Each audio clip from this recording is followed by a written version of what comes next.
पहचानना है। क्या करना है?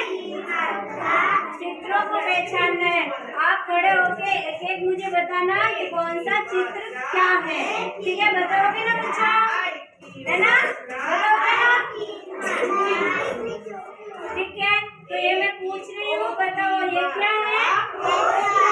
क्या है? और ये क्या है?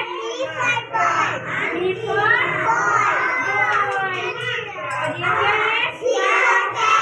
cat, बिल्ली। क्या है? इसे हम हिंदी में क्या कहते हैं? बिल्ली। ठीक है, देखो ये क्या है बच्चों? क्या है? B for ये elephant, हाथी। H for हाथी।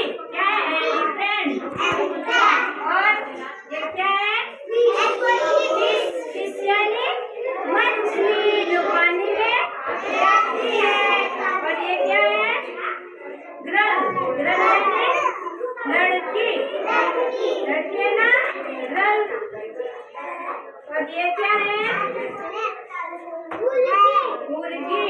मुर्गी जिसे हम इंग्लिश में क्या कहते हैं? hen। और ये क्या है? आइसक्रीम। आइसक्रीम यानी जो ठंडी ठंडी खाते हैं हम, खाते हैं ना? आप भी खाते हो ना मीठी मीठी आइसक्रीम? हाँ, आप भी खाते हो तो खाओगे आप, गर्मी में बहुत ज्यादा। ये क्या है?